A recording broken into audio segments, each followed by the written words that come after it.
Boom, boom. All right. Well, we can't always see that things haven't changed, Rob. Yeah. We can't always, but we can't all be as funny as Adam. That's just how it is. All right. Good morning, everyone. Once again, good day, good afternoon, and welcome to the digital download, which is, that's my line, the longest running weekly business talk show on LinkedIn Live.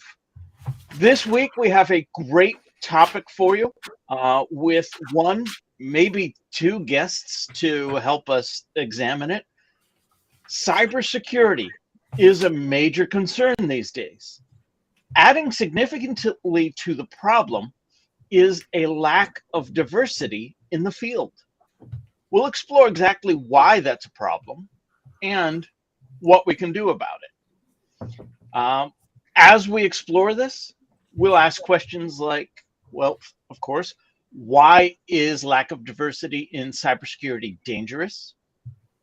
What qualifications does one need to work in cybersecurity? And how can we do more to encourage people of all backgrounds to work in cybersecurity?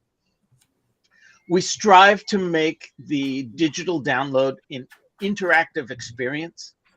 Audience participation is highly encouraged.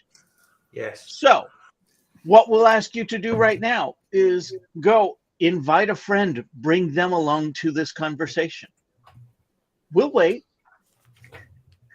It's also useful for if they're watching now, to type in and say where they're from, or just say hello, or it's always good to see where the audience is. Or where they're going on holiday. Yeah, where they're going, where they've come back from holiday. If it's raining or that, sunny. Yeah. While they're doing that, let's do some introductions here as well. So we'll go around the horn. Tracy, would you kick us off, please? Yes, thank you, Rob. Good morning, everyone. I am Tracy Borson, founder of TLB Coaching and Events, and a very excited, I always feel like I should come up with this in advance, excitedly pumped partner of DLA. Excellent. Thank you. Alex. Good morning, good afternoon. My name is Alex Abbott, founder of Sapiro. As you see, it says Sapiro Social Selling today on my name tag there. I'm also a proud, I don't know if you said proud, Tracy, but I'm a proud DLA partner. Not that I'm not proud, just to No. Was that painful, Tim, me saying I was a proud partner of yours? No. I was thinking of I'm taking my ring off. Oh, and I'm because sometimes you need to sort of like scratch behind it and stuff like that, and that's what I'm doing. Yeah. If people feel the need to do that anytime, please put a comment in and support. Yeah. Riveting. And the 12-hour flight, I guess, is kind of swollen your fingers. Yeah. Yeah. Excellent. Welcome, Alex. And Tim. Yes, I'm Tim Hughes. I'm the CEO and co-founder of DLA Ignite. I'm actually officially on holiday today, and I've actually had some chocolates to keep me to try and keep me awake. I'm still on. I'm on Tracy's time. Well, she's here and she's wide awake, and I'm desperately trying to. But I just woke up, trying to stay awake. I've just for those that don't know, I've just come back from a 2,500 mile tour of Alaska and the Yukon. Whereas that brag is very humble. We actually then as we came into Heathrow yesterday, we came back. BA lost our baggage, but it doesn't really matter. I mean, who needs baggage of dirty clothes?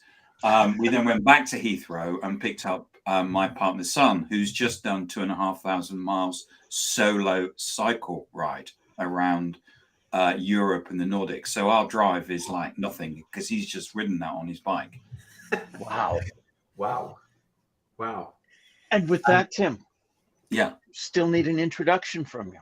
I'm the CEO and co-founder of DLA Ignite. And I know something about cybersecurity. We've just implemented a cybersecurity company, just transformed them to social selling. So Awesome. I'm interviewing the CEO on pen testing and why pen testing is really important. Pen testing is setting up and running, basically doing a cyber attack, doing a cyber attack on your company and seeing what happens. And I'm interviewing him on Wednesday of this week on my Tim Talk podcast. Excellent. All right. And myself, I am Rob Durant, founder of Flywheel Results, and I too am a proud DLA Ignite partner. So this morning we are, or I'm sorry, I forget that we are still worldwide. This afternoon, we are joined by possibly two guests. We have one in the studio waiting for us. Andrew In the green Rice. room. In the green room, right. With over 25, back to the joke. Okay, thanks. With over 25 years in cybersecurity, you can blame Andrew for the world's first successful phishing attack and creating defenses for it. He is passionate about developing people and driving inclusion and diversity in cybersecurity. Would you all please welcome Andrew Rice? Welcome, Andrew. So I said, no, in the green room.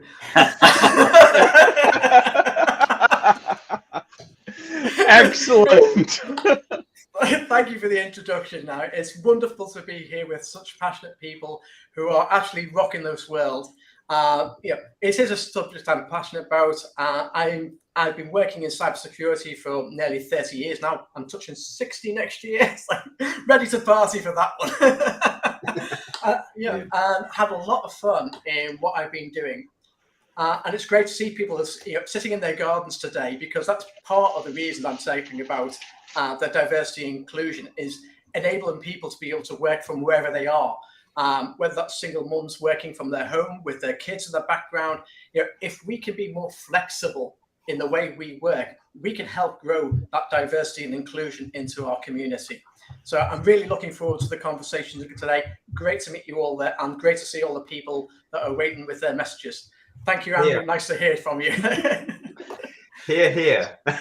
And just you might just pop that Jackie's note back up there, Rob, because this is a topic close to my heart, actually. Not necessarily the cyber security aspect, but certainly diversity. So in case you see the similarity with the surname, Jackie's my wife, and she is working in the garden, but she's also running a sales academy for women, empowering women to re-enter the workplace. So perhaps we can talk about that at some point.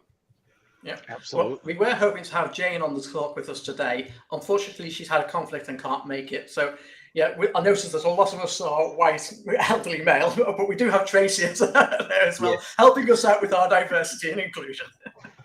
You know, Andrew, honestly, I'm glad you brought that up, because we have talked about diversity on this show on more than one occasion. And sometimes we've been called out. Well, what do a bunch of old white men, gray-haired and all, know about diversity? The truth is, maybe nothing. But if you don't want us to have those conversations when diversity isn't necessarily represented, how are we ever going to have them when diversity is represented? It gets at me, as maybe you can tell. I am sorry that the board isn't looking like a rainbow right now, but I think the conversation is more important than any one individual. So I appreciate you bringing that up, and most importantly, I appreciate that you're being a champion for this and you're willing to come here and share that with us. Yeah, absolutely. I think that's one of my reasons for doing this and talking about this a lot. I have come through the ranks in cybersecurity, and a lot of it came from people like myself who were very technical people, very interested in the subject, liked to play with security, and fell into the field that way. And there was a very sort of narrow view of what cybersecurity could deliver in those early days, and I was coming through this. But the team I've been working with recently at Vonage, they could not be much more diverse than they were. We had Pakistani, we had Polish people, we had Italians, we had people from India all around the world working together. And the reason that you need that sort of diversity is if you look at the challenges in cybersecurity, no matter which country you operate in, you are being targeted by the world. You can't have more diverse set of hackers attacking you. And if all you've got is people like myself thinking and working on this subject, you're going to have a fairly narrow, blinkered view of what's going on. The beauty of having that sort of diversity and inclusion around you is that you get different ideas, different ways of thinking. If in some countries, for example, copyright doesn't exist, and also you've got countries that protect the hackers because they're generating revenue for that country. It's a completely different way of thinking to the way you would think on your own. So it is absolutely vital to us that we have that diverse ways of thinking brought into the fold. That rolls right into the first question that I had for you. So why is a lack of diversity in cybersecurity actually considered dangerous? I think it's very dangerous to have that lack of diversity. If you look at the way the attackers are working today, they are using all sorts of tools like Worm GPT. They've got better at attacking us, and they don't care about how the board looks. They care about their revenue streams. They are running this as a business, and it is a global business for them. And they have teams that are sitting in lots of countries around the world with lots of different ways of thinking, and they are all looking for that little chink in the armor. And if they can get a hook in that looks different from what you've expected and prepared for, they're going to do it. And they'll be ahead of the game. And so we need to be ahead of the game by having that broad church of thinking, addressing the problems, and trying to attack us from those different perspectives and different points of view and different ways of thinking. If you think about hacktivists around the world, we see collateral damage happening. For example, in the whaling season, I was working for a company called Hitachi Capital Finance, who had absolutely nothing to do with whaling whatsoever. But because it was a Japanese company, whenever that season arrived, the hacktivists would be out there and we would become collateral damage. So we had to have that different ways of thinking to ensure that we thought about different aspects of how and why, and why people would be attacking our organizations. When you talk about sort of the global threat, Andrew, we had a guest on last week, an AI specialist, Lee Gall, and we sort of got onto the topic of ethics, and then we got onto the topic of AI being that dangerous in the future that we should consider having, global treaties signed to protect us. You talk about cyber attacks and how much of it is AI. Is it all AI, or is it, I think it's definitely not all AI. We're still seeing the script kiddies who are running programs that are sitting in the background. We're seeing organized crime with their existing methods, and then we're seeing governments who have got serious capabilities, and they're continuously. I once built a Windows 95 machine directly connected to the internet just to see what would happen. And before the operating system had been built, it was already compromised. So it's like, it is 24/7 out there from everywhere across the planet. But that sort of felt like a baiting line. I would say at the moment, I'm guessing around 80% is your conventional attacks.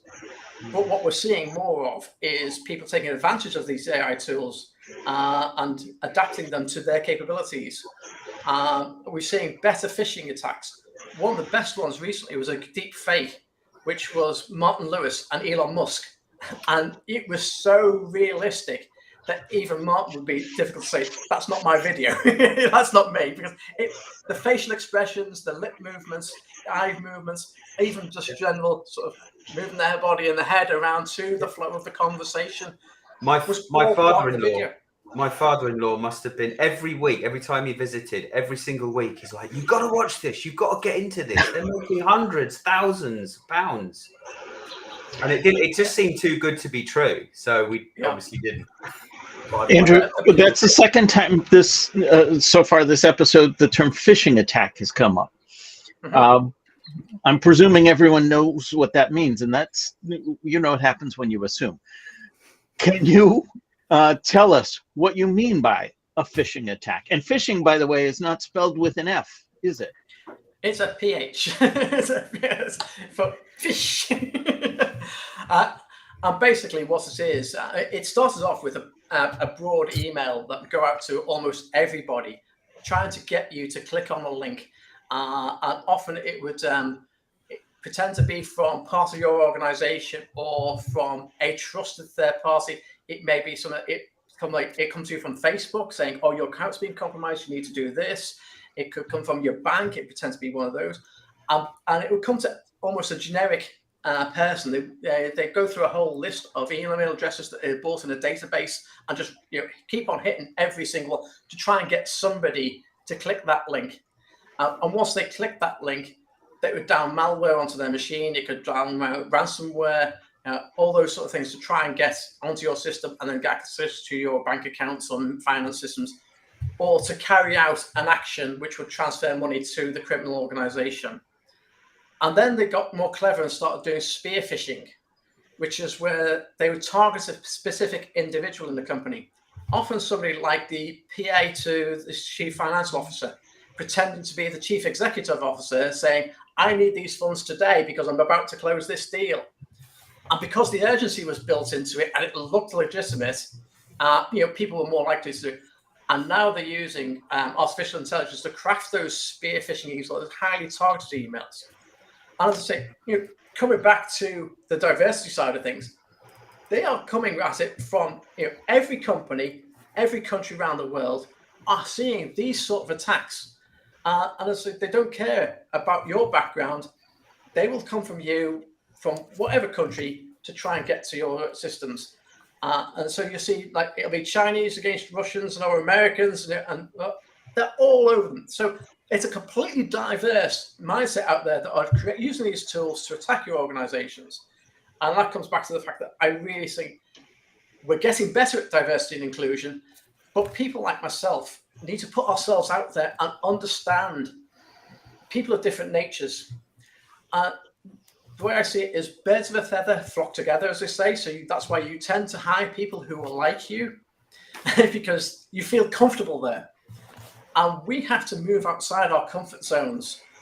One of the things I like to use is employee resource groups, where we have groups for different ethnicities, different sexual persuasions, examples, and gender persuasions, and get involved with them, become allies of those groups. So you're not just thinking in your own mindset, but you get to understand them, understand their thinking, and make sure that when you build a workplace, you build it in such a way that these people feel that they are part of the team. They can be open with their thinking. Some ethnicities think about, I can't speak out. I don't want to be seen wrong. And if I make a mistake, how do I save face on this? And so by understanding that, if they make a mistake, you can't just call it out in your organization. You need to be able to answer, that's what happened. Maybe I find a way to safely talk about that topic. Maybe not talk about directly as a person who's made that mistake, but made about a general mistake in that sort of area, and everybody can learn from it and see it as a learning experience. So you can help people with different ways of thinking become part of your organization, but you can only do that by getting involved with those type of people who are different from you and understanding them and bringing them into your fold. I heard you talk about phishing and spear phishing, and what I heard was it simply confirmed something that I had heard about cybersecurity before, or at least confirmed it in my mind. The weakest link in this entire process is the human at the other end of the computer. You were going to... It has often been said that, and I like to say we change them into our strongest links by educating them and helping them, and help find out what they're doing within the organization and what is pertinent to them. So giving them the tools, information, and knowledge to be able to be a strong link in your chain. And I think that's very important for us to address awareness of security. And again, you can only do that if you understand how to communicate to those people, and you only communicate well to them if you understand their background and their ways of thinking. And that's why I think it's very important for us to put ourselves out there and make sure we are inclusive and bring more people into the fold from different ethnicities and backgrounds. Sorry. No, go ahead.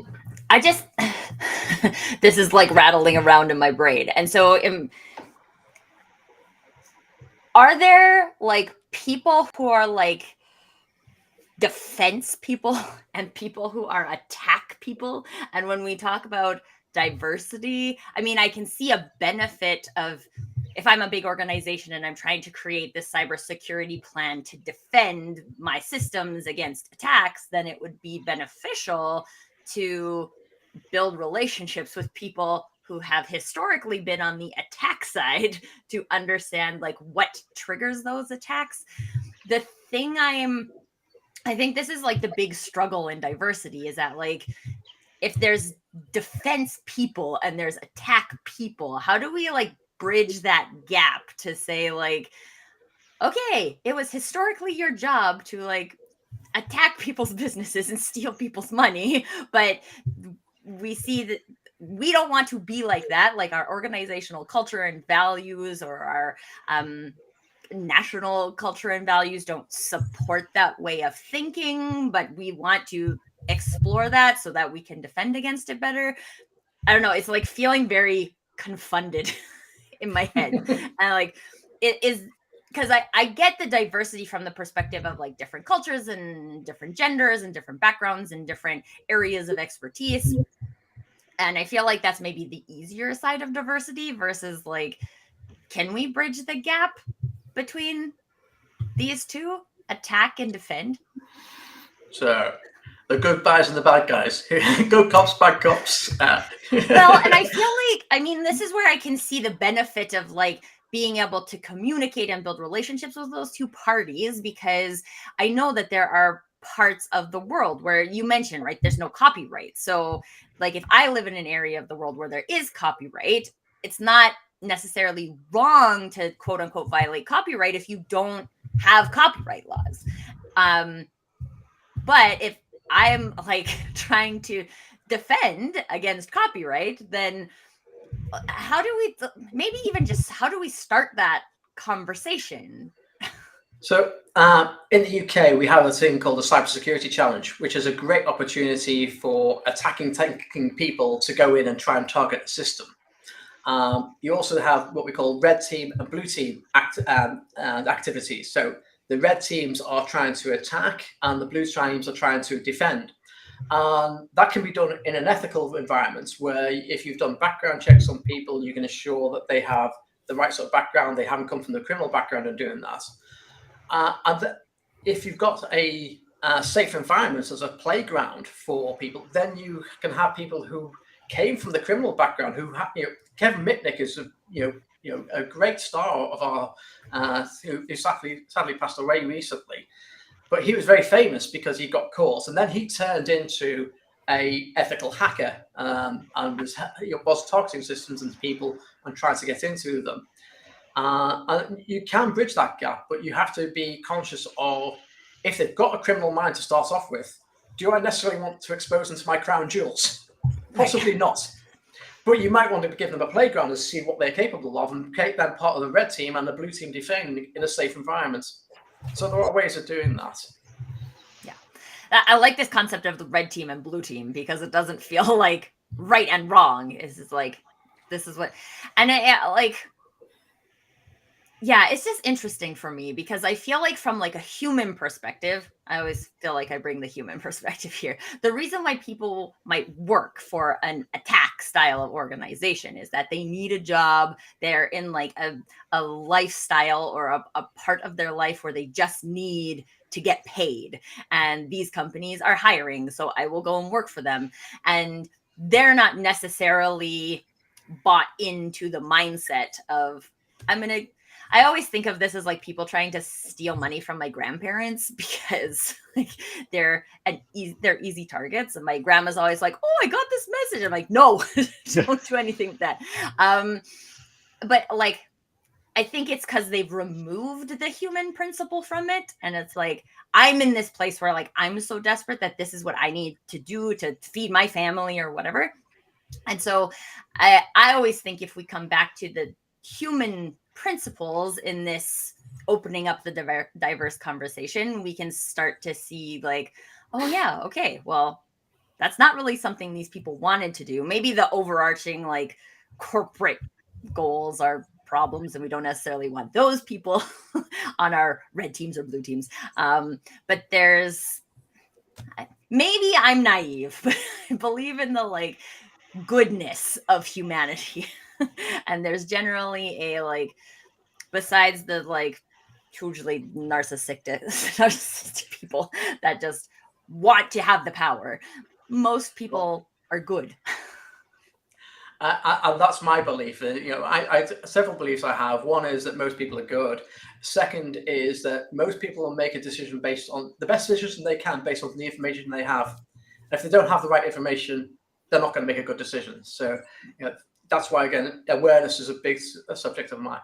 But you also touched on the human factors, and that's one of the reasons I also think we need more diversity and inclusion within cybersecurity, because it's not just the techie side of things. And by the way, I've really seen some great women working in the techie side of things. I've seen some great women who have been ethical hackers.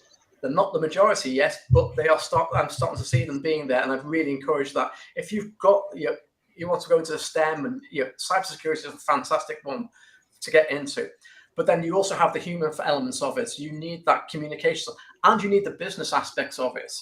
And that's why we need a broad way of thinking across all types of people, whether you're technical, whether you're a touchy-feely human type person, then we need that broad way of thinking. So if it's not just the techie side, what qualifications does one need to work in cybersecurity? There's a number of ways which you can go down. When I've been recruiting, I look more for attitude and aptitude than have they got a specific qualification. Because I've seen a lot of people who fell into this by playing, and they've got the right sort of aspirations and mindset and want to learn and do things. And it's always a changing world. So security keeps on changing every single year. There's something new to get involved with. So it's kind of, I've lost my track of thought again. Can you repeat that question? Sorry. Well, sure. What qualifications does somebody need? Yeah, that's where I was going. So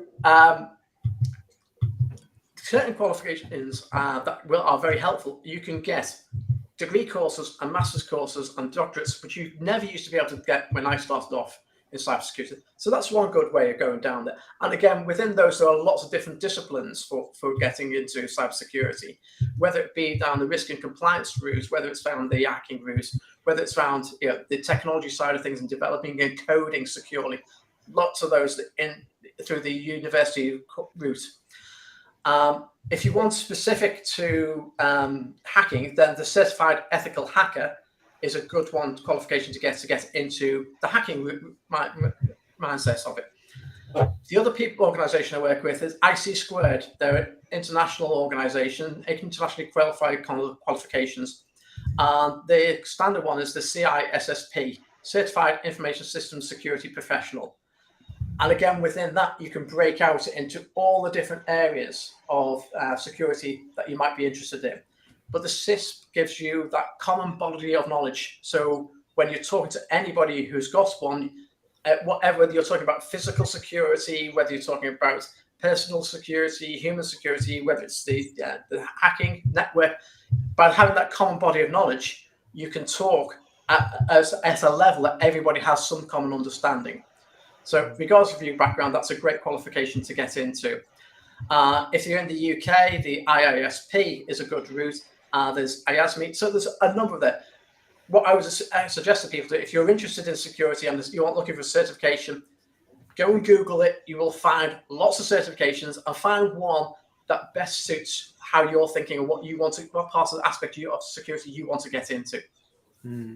What? Just wanted to share what Sandy Adam had put Really in useful comments. figures. Thank you, Sandy. Women hold 25% of cybersecurity jobs globally in 2022, up from 20% in 2019 and around 10% in 2013. It's predicted that women will represent 30% of the global cybersecurity workforce by 2025, and that will reach 35% by 2031. So there are strides being made, it seems. But I want to go back to where do those figures come from, Sandy? If it's possible to give us the source of that. But sorry, Rob. I just wanted to go back to the original question I had for Andrew regarding the qualifications, and you listed a lot of great resources, but all of those sound pretty technical, and I'm really not a technical kind of guy. Marketing major, and I'm more of a social butterfly than I am a technical guru. Is cybersecurity for me? Absolutely. As I say, we look at all the human factors aspects of it. We look at risk management aspects. There is something we can find within security that I'm sure you can be passionate about and enjoy doing. So in terms of cybersecurity, could we enter into the market by our own aptitude, not necessarily based on qualification? But yeah, I personally believe so. Right. Again, it'd be finding the right organization that fits your way of thinking and what you want to do. And I'd start by doing things like blogging about what your interests are in cybersecurity, trying to get noticed for what you bring to the table, kind of thing. Okay. And that'll be a way of getting in there and be a doer and show what you can do. I've always looked at CVs and said, okay, you've got the tick the boxes, but show me what you can do. I'm more interested in that. How do you think? How can you perform? How can you solve the problems that I'm looking to address? That's really what I'm looking for when somebody comes into this. Because we've had a couple of comments, Andrew, about people saying, how do we get into cybersecurity? So would you be saying that what you're looking for is someone to talk, even if they don't know about cybersecurity, that they write a blog that they're passionate about it? Absolutely. This is the thing. As I said before, people make decisions with the information they have. If you're going out there and starting off in security, get over the fear of being wrong, because that's when you're wrong, you find out what's right. People will quickly tell you. But it can be very challenging to an individual to just put themselves out there and be wrong. But that's how you will learn best. Put yourself out there, get a blog out there, listen to the feedback, and incorporate that into your next part of the iteration of the blog. You'll learn, and other people will also learn on the journey. But don't hide your lights under a bushel. You need to be able to show people, this is who I am, this is what I do, this is what I'm interested in. And by doing that, you just keep on progressing and getting better. And I think too, like from the personal branding side of things, if you're interested in cybersecurity, there's probably a reason, like there's something that's intriguing for you about cybersecurity. So what is that? It's probably a corner, but like Rob, I'm a marketer, right?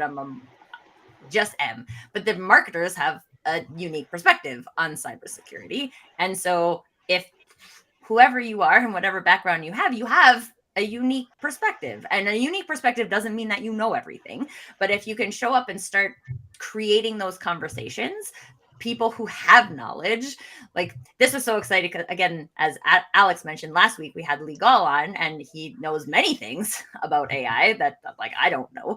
And I had him on my show, and he is teaching me things, and I don't have to be the expert in everything he's an expert in. He gets to be that, and I can play my role. So just get a little bit curious. What is it about cybersecurity that interests you, that intrigues you, and start talking about those pieces of it. Yeah, marketing is a brilliant place to be, and it has a unique aspect of cybersecurity because before you launch a brand or product or a new way of working, you got to tell the world all about it. Before that launch, that information is very proprietary to the company, and you don't want everybody knowing about it. And so you need a security person to say, right, this is how you can do this safely. But once you've launched it, everybody knows about it. So you, at that point in time, what you're more worried about is the integrity and the availability of it. You don't want people messing about with your message. You want that message to get out there and be the right one. So, and that's happened to parties of political parties like the Conservatives and the Labour Party. You can look at some of their old pages, and they've been hacked at some point and changed. So yeah, marketing, I think, has got a very unique aspect to it in that your information is so highly prized, and then suddenly it's out there. But once it's out there, so you need to make sure it stays out there in the right format and people get the right message and it's not messed with. Yeah. It makes me think of like all of those security protocols that went into keeping the Harry Potter books under wraps. Exactly. Because the book is written, but it's not out to the public yet. And yeah. And I think that's it for anybody who's interested in getting into security is what's your niche? What is it that sparks your interest? And for me, it was being told you can't do that. It's just like, yeah, okay, let me just try and prove. If you tell me I can't do something, I have to then say, can I actually do it? Can I prove it? And I got into it in the very early days, and I just kind of stumbled into it because the government department I was working for had a keyboard, like a credit card reader, and the credit card reader was your identity. You put your card in, and that would then authenticate you as part of your system, and you put a password with it. And we had a test system where they couldn't simulate that car going in. And Bill Gates said, if you want something doing quickly, ask a lazy person. They find the fast way to do it, get it out of the way. And I basically edited the data files to insert the card number without any pauses in it. And it bypassed that security. You're not supposed to simulate that card. Well, I've done it. And that kind of, oh, right, that was a security weakness. That then did, it's security. That's interesting. And that kind of sparked it off for me. You know, making things do things that they shouldn't be able to do.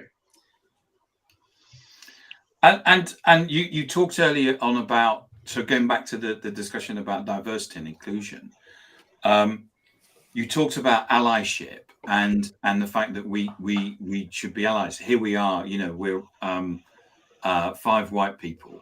I'm white male, I'm middle class, middle aged.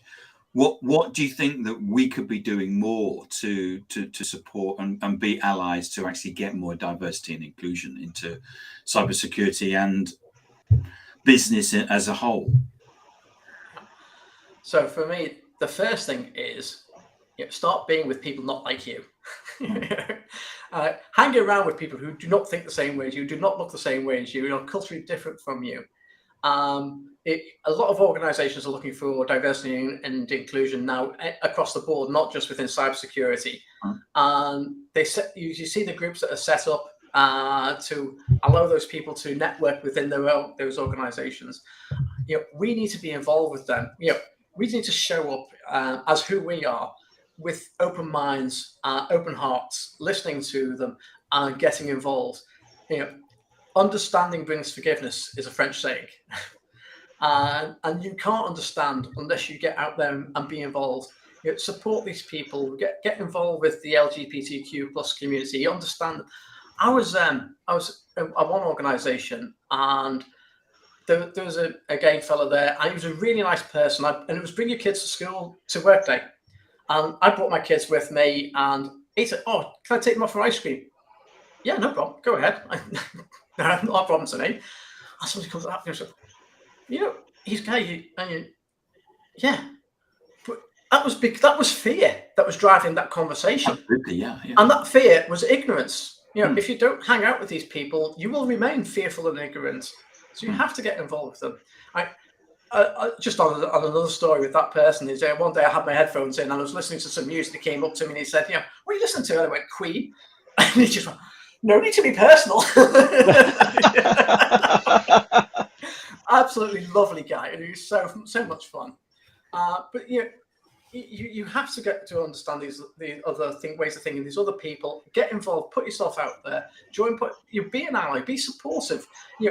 Be open to conversations and bringing them in. Listen to their ways of thinking. Listen to their thoughts. Listen to their challenges and their problems.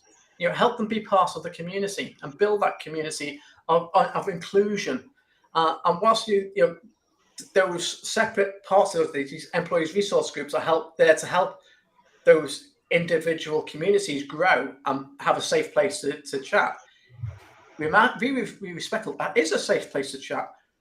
Join in, but join in that spirit of openness, open-heartedness, listening and understanding. That's the way to do it. Andrew, you mentioned fear as part of that, as a limiting factor for diversity. And do you think that this is specifically a problem in arenas like cybersecurity, which are kind of like not an industry created on fear, but it's an industry that's meant to like defend against things? So if we have mindsets like a business mindset of it's my job to defend against things, then does that kind of trickle into our relationship lives that convinces me I have to defend myself against other people instead of allowing for that openness? I'm glad you've asked that, because I hadn't thought of it like that. But there is that. We are defenders of the crown jewels. We're defenders of the organisation. We're reducing that text. And there is a fear, as you say, about what's in there is possibly part of that basic psyche of us. What's different can be threatening. So, yeah, I think that is something that could be there. I hadn't thought about it like that before, but yeah, we are there with that zero tolerance, zero trust aspect of where we implement cybersecurity in some respects. And if there's zero trust, how do you then build trust from there? And I've always seen that as like a philosophy within cybersecurity, but it's not something you can actually practical, because if you had zero trust, you couldn't do anything. Right. So you then have to say, okay, we start from that principle of we don't trust anything, we fear everything that's outside it, kind of thing, and then start opening it up.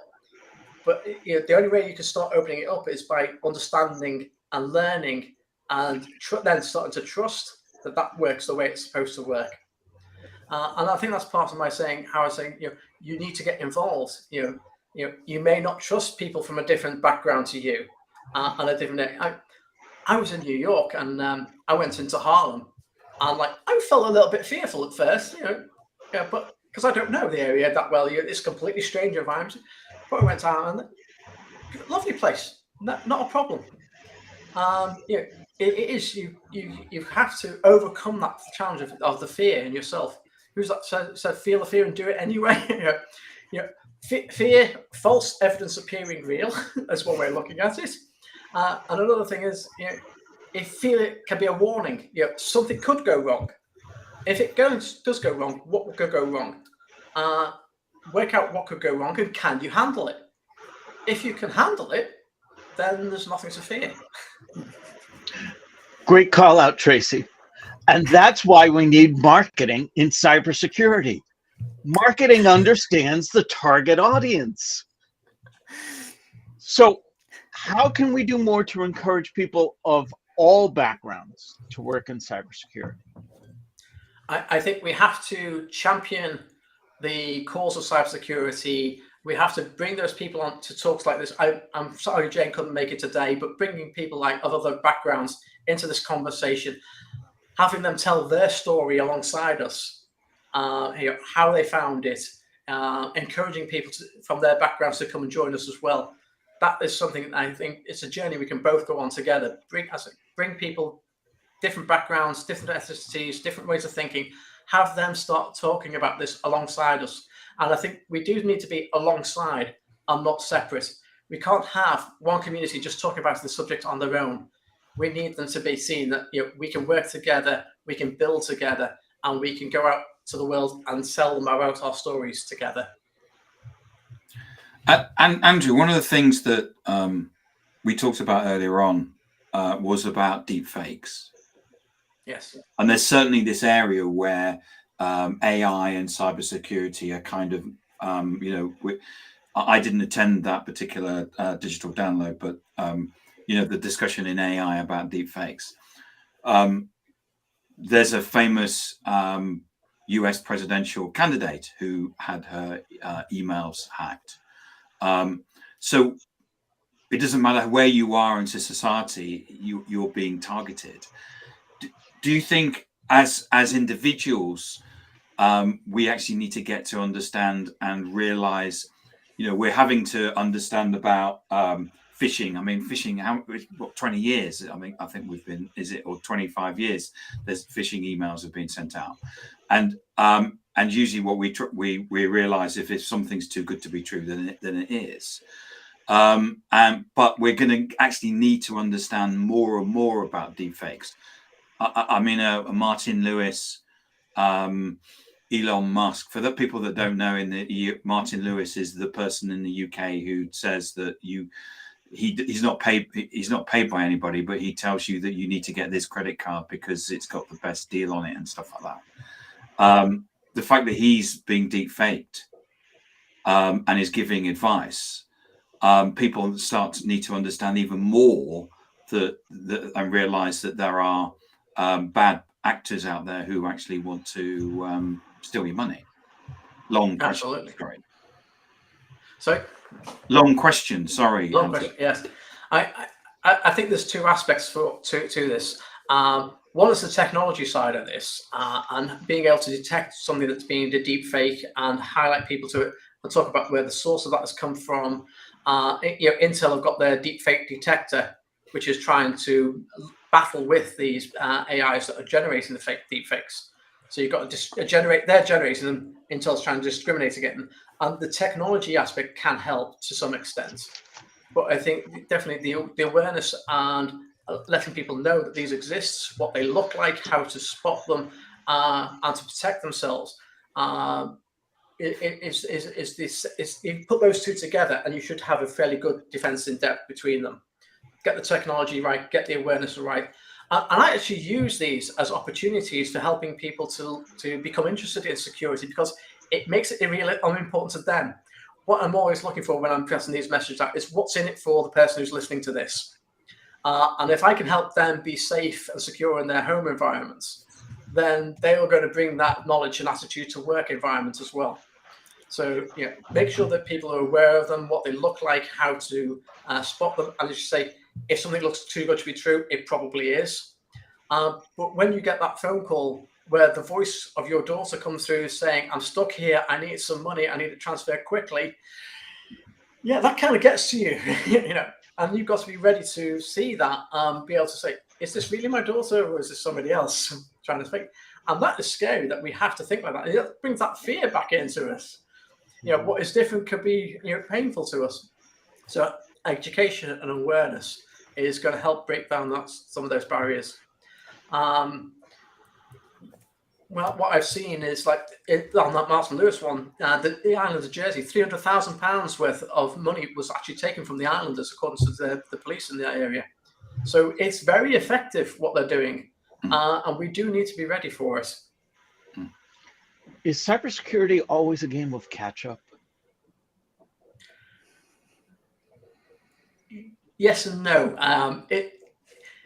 We can be proactive if we use things like bug bounty programs, using ethical hackers to attack our systems. They can find the vulnerabilities hopefully before the genuine criminals do attack it through those mechanisms.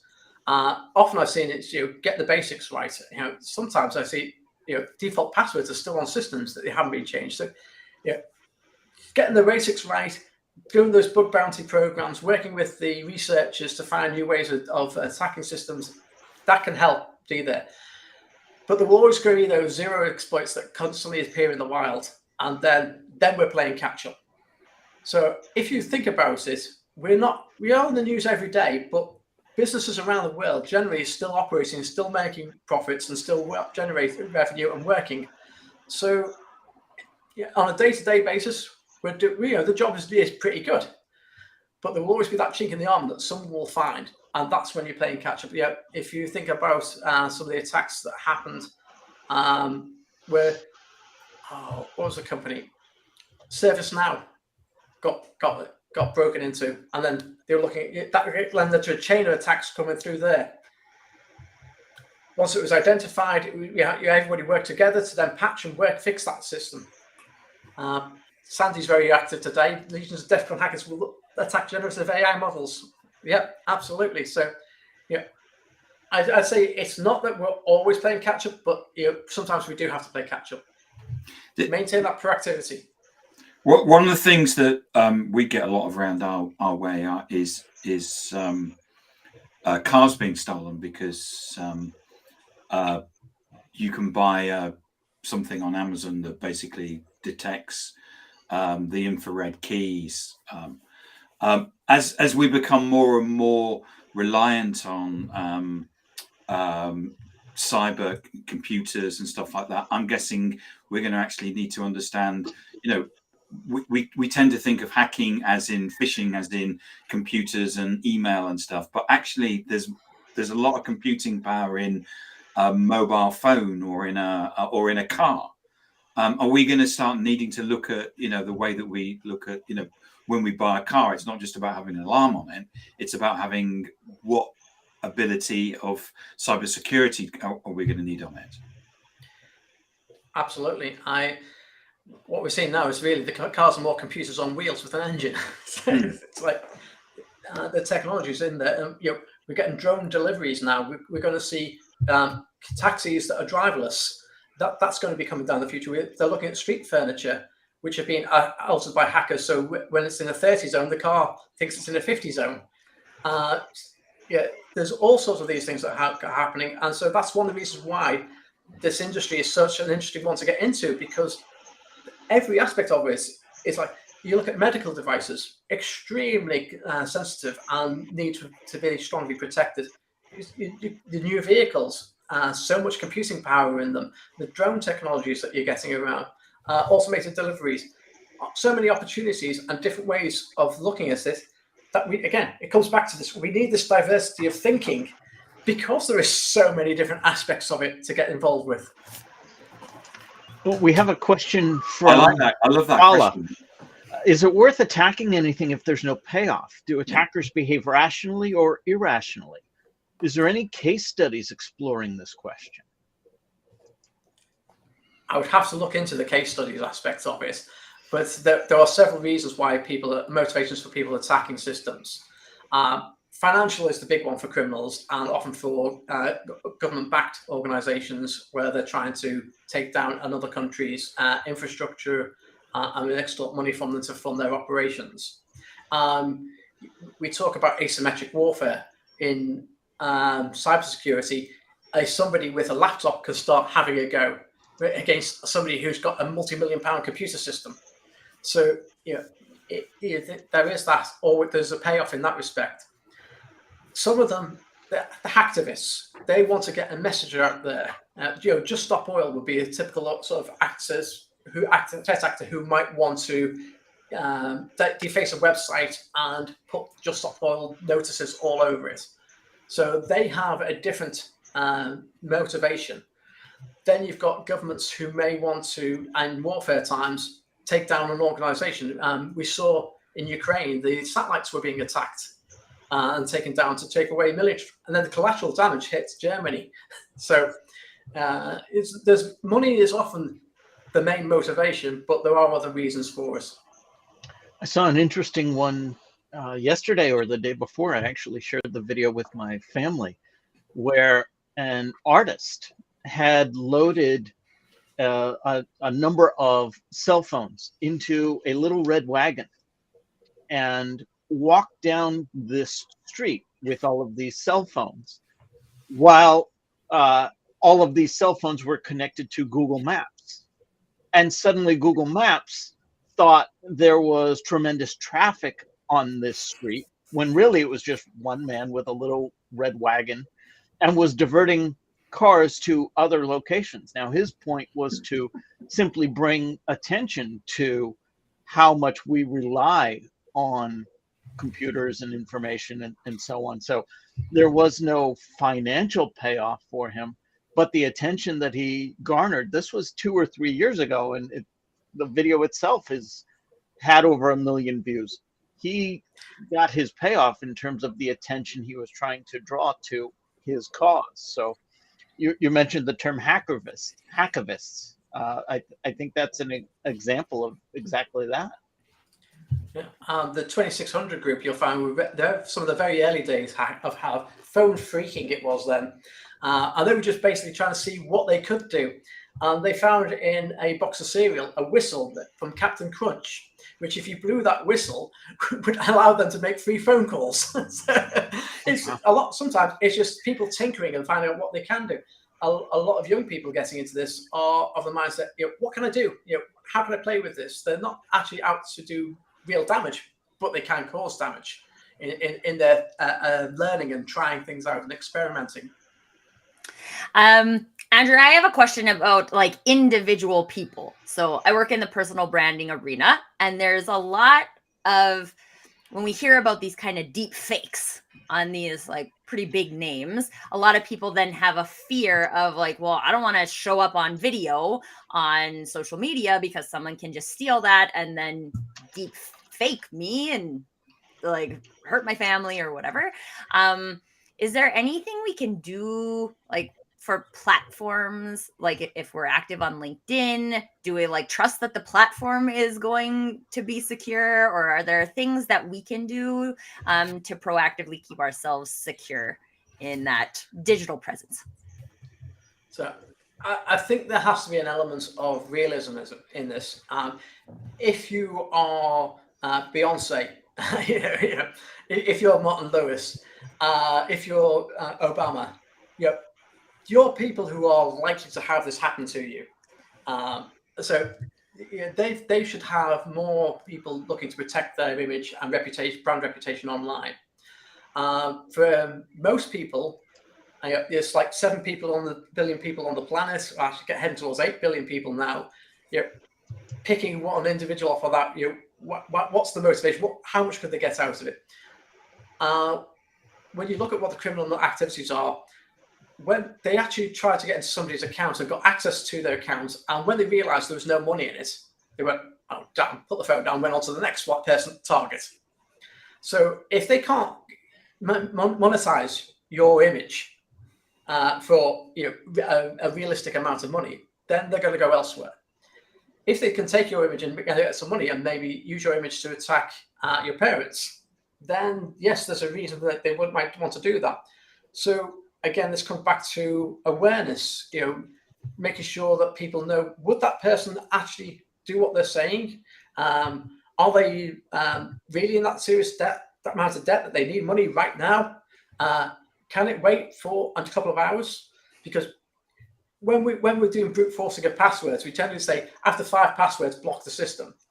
And then for a few minutes, and then they come up, and it means that people can't get it. Similar to ourselves. If your pet daughter is asking you for money on the phone, and you're just a bit surprised by this, you put it off for a couple of hours. If you can't make immediate contact back with your daughter, you go, right, I'll come back to it in a couple of hours and try contact them again, because they will create a sense of urgency around getting that money right now. So that's nothing to stop any account. I see lots of accounts on Facebook being cloned. Lots of my friends, it happens to them. And again, they're trying to get you to click that link. By making people aware that this is a capability, that people don't normally behave in that manner. I've often seen a message pops up from somebody who's been cloned, and it's got a link to a video or something, and it's like, don't click the link. That was not normal behavior for that person. So I think the biggest one is education, awareness. Tell people about it, get the message out there. Andrew, this has been a great conversation. Thank you very much. Thanks, if Andrew. People wanted to get in touch with you, how would they go about doing that?